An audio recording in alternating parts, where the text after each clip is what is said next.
Les livres. Les livres. Les beaux livres lus dans la fuite des heures brèves.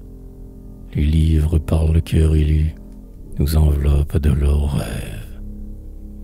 Doux, amers, joyeux ou cruels, chantant la tendresse infinie, les profonds plaisirs sensuels ou la souffrance et l'agonie.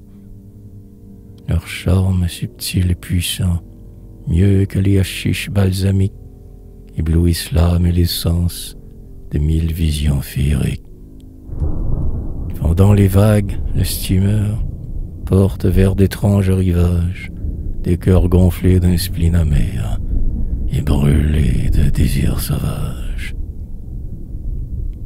Par les orients amoureux, dans les forêts aromatiques, dansent pour les rois langoureux des bayadères extatiques.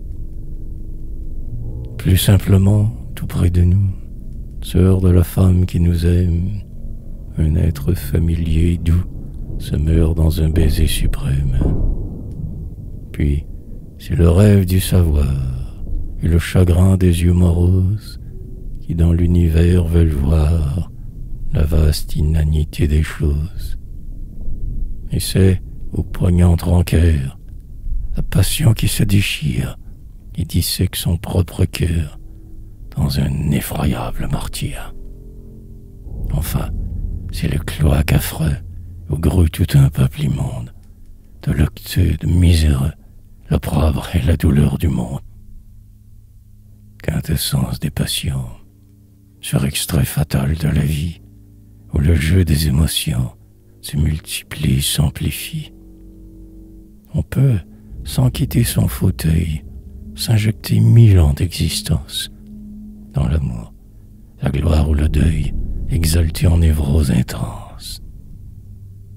Ainsi, tout chargé de poison par leurs invincibles magies, les livres troublent la raison et détruisent les énergies. Car les adolescents chétifs qui boivent leurs divins mensonges demeurent à jamais captifs dans la molle extase des songes.